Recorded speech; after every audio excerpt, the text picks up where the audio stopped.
পাহাড়পুর বৌদ্ধবিহার এখন আমরা প্রবেশ করব। চলে এসেছি পাহাড়পুরের বৌদ্ধবিহারে। যাওয়া যাক পাহাড়পুর গেটের দিকে।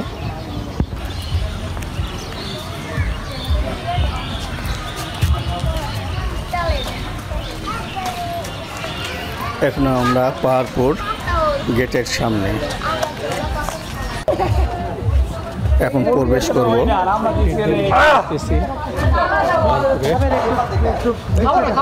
পাহাড়পুরে এখন প্রবেশ করতেছি গেট দিয়ে।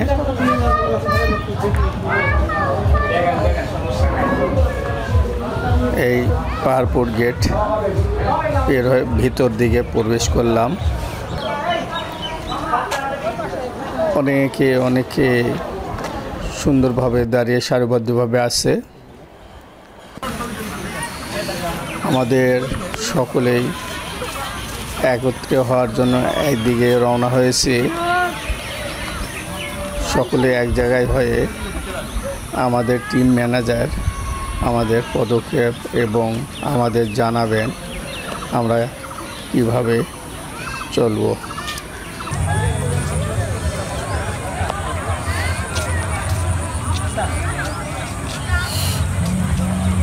এখানে নওগাঁ জেলা বদরগাছি থানা অবস্থিত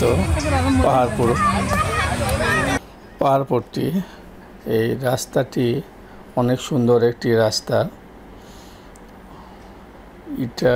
ইট দিয়ে তৈরি করছে। রাস্তাটি অনেক সুন্দর দেখাচ্ছে এখানে।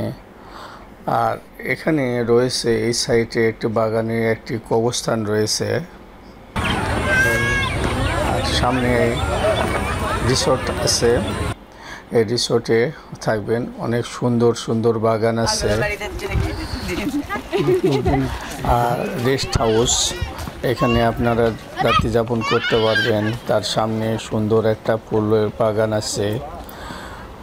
অনেক গাছ দিয়ে সুন্দর করে সাজিয়ে রাখছে। এটা গেট সুন্দর একটা, তার ভিতরে বাগান, অনেক রকম ফুলের গাছ আছে। অনেক সুন্দর।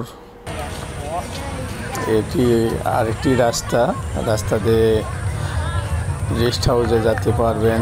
আপনারা বলে রাত্রিও এখানে থাকতে পারবেন। দূর দূরান্ত থেকে আসলে অনেক ভালো একটা জায়গা পাহাড়পুর। আপনারা অবশ্যই আসবেন, ভালো লাগবে। অনেক সুন্দর পাহাড়পুর। অনেক সুন্দর সুন্দর গাছগুলি, কি সুন্দর পাখি। এটা একটি আল্লাহ গাছ কেটে অনেক সুন্দর করে সাজিয়েছে, আল্লাহ লেখা।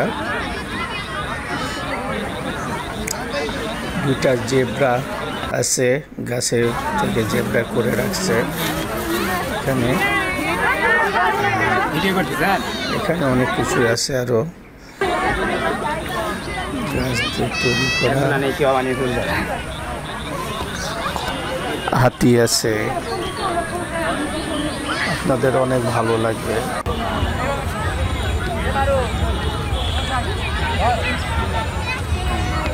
অনেক সুন্দর একটা জায়গা, অনেক সুন্দর পরিবেশটি, অনেক সুন্দর।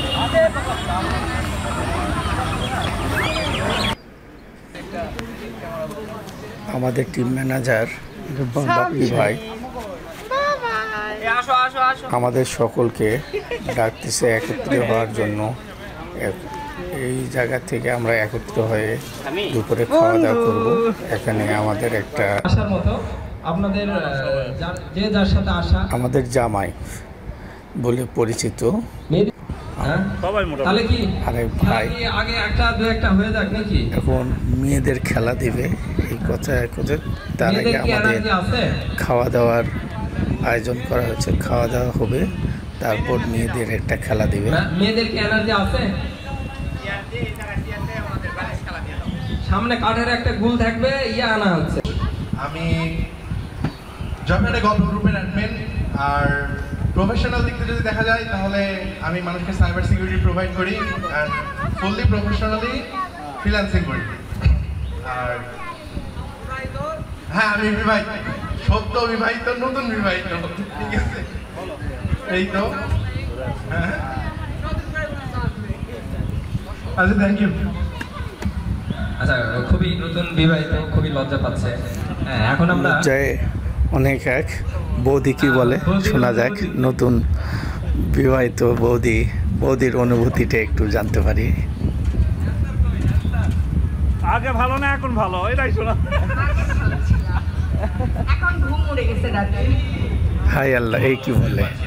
এই ঈদের মধ্যে সকলে ব্যস্ততার মধ্যে আমরা এই জায়গায় একত্রিত হতে পারছি, এটা আসলে একটা ভালো লাগার বিষয়। আর আমাদের টিম ম্যানেজার বাপ্পি ভাই। বেশ কিছু আমাদের আসলে এই প্ল্যাটফর্মটা আমরা ব্যবহার করি সামাজিক কার্যক্রমে। এই সামাজিক কার্যক্রমগুলো আমরা ধারাবাহিকভাবে করে যাওয়ার চেষ্টা করি। আসলে জয়পুরহাটে দেখি আরো অনেকে আছে সামাজিক কার্যক্রম করে, তাদের দেখে আমাদেরও ভালো লাগে, আমরাও চাই আমরা কিছু করতে। এবং এখন নতুন অনেকেই আছে আমাদের দেখেও নতুন নতুন লোকেরা কিছু করতে যাচ্ছে, এটা আমাদের পাওয়া। আর আমাদের এই গ্রুপটা থেকে যে শুধু আমরা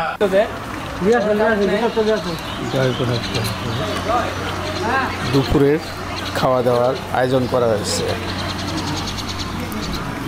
সাদা ভাত, খাসির মাংস, ডাল আর একটা মুরগির রোস্ট।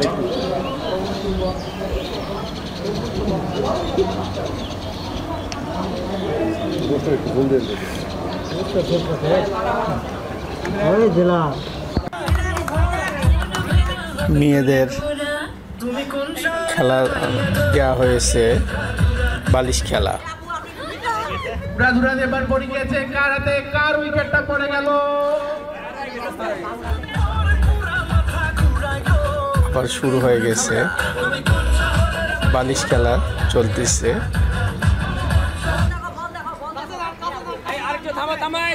কাছে আসেন, কাছে আসেন, কাছে আসেন, খেলা জমে গেছে, কাছে আসেন।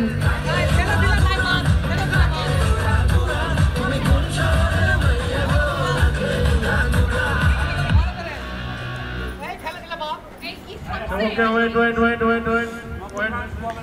খেলেন। আবার খেলা চালু হয়েছে।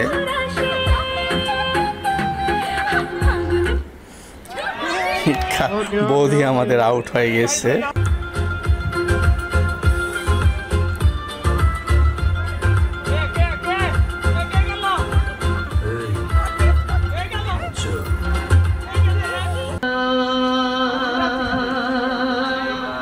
আমাদের এক ছোট ভাই মুরাদ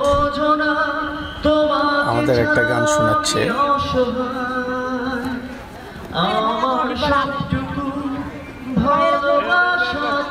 আয়ুব বাচ্চুর একটি গান আমার অনেক প্রিয়।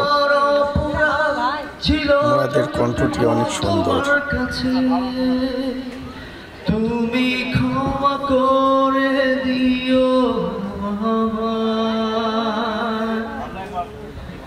কতরা আমি কেঁদেছি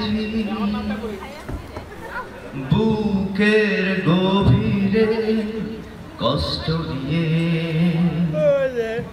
শূন্যতায় ডুবে গেছি আমি।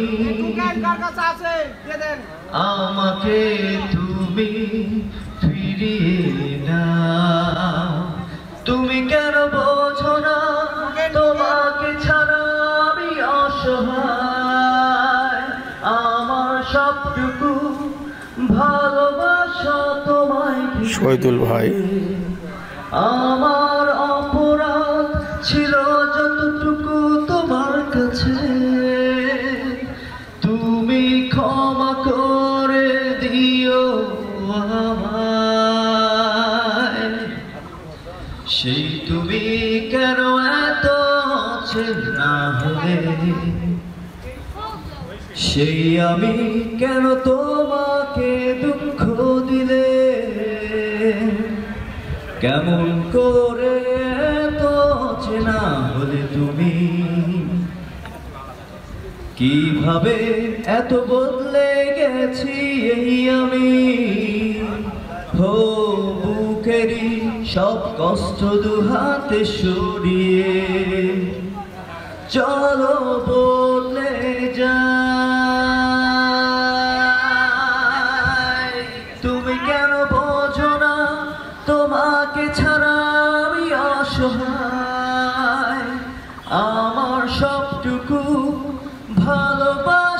তোমায় ঘিরে, আমার অপরাধ ছিল যতটুকু অসাধারণ সুন্দর একটি গান। তুমি ক্ষমা করে দিও আমায়। Thank you.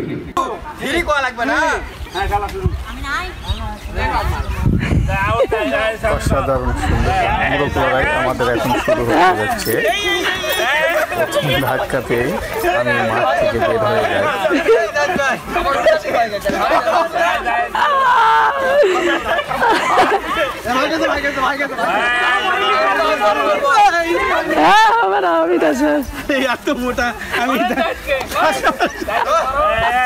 ব্যালেন্স কন্ট্রোল হচ্ছে না আমার।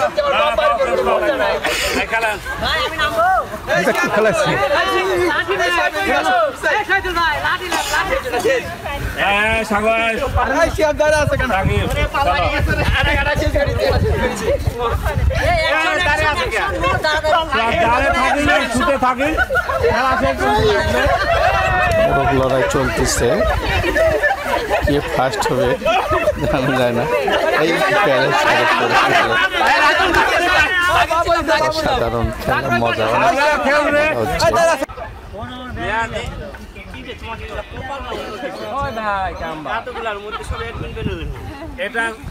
পুরস্কার এখন তোলানো হচ্ছে। প্রথম পুরস্কার কে পেয়েছে হঠাৎ স্থগিত করতেছে, তার মানে মিরাজ প্রথম পুরস্কার মিরাজ পেয়েছে।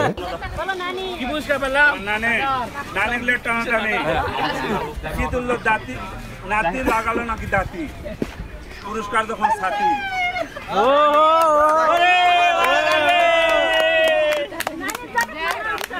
ঠিক আছে বস, নানি জায়গা নানা বস পেয়েছে জায়গা মতো।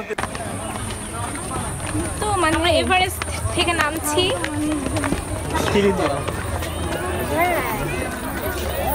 এখন আমরা সিঁড়ি দিয়ে পাহাড়ে যাচ্ছি দেখার জন্য। প্রচণ্ড ভিড়, পাহাড়পুরে অনেক লোক হয়েছে,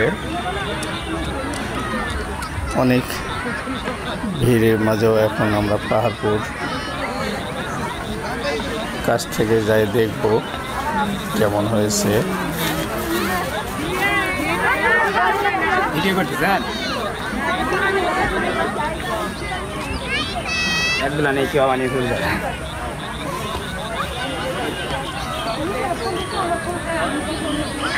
অনেক লোকজন, রাজাদের বাসা ছিল এখানে, অনেক বাড়ি ঘর ছিল, রাজারা থাকতো। সেগুলো এখন প্রাচীনকালের, অনেক দাবিয়ে গেছে, শুধু সীমানা রেখাগুলো রয়েছে। এখন এই বৌদ্ধবিহার পাহাড়পুর আমরা কাছ থেকে ঘুরে আসি, সূর্য অস্ত চলে যাচ্ছে। পাহাড়পুরে এসেছি, এই সীমানা, এটা পাহাড়পুরের সীমানা, চতুর্দিকে তার ধার দিয়ে হাঁটা, আর সুন্দর করে খোদাই করে রাখা আছে এখানে বিভিন্ন মূর্তি। তারা এই সময় পূজা করতো, এসব দিয়ে এক করতো, বিভিন্ন কারুকাজ করে রাখছে। এটা আরেকটি সাইটে, ফ্রন্ট সাইটে আমরা এসেছি। এখন পশ্চিম দিকে থেকে ক্যামেরা ধরে পাহাড়পুরটি এমনভাবে দেখা যাচ্ছে, মনে হয় একটা বিল্ডিং যেরকম দাঁড়িয়ে আছে চূড়ার মতো। আর এইসব অনেক সীমানা রেখা ছিল। আর আপনাদের যদি ভালো লাগে অবশ্যই আমার চ্যানেলটি সাবস্ক্রাইব করবেন। ভালো থাকবেন, খোদা হাফেজ।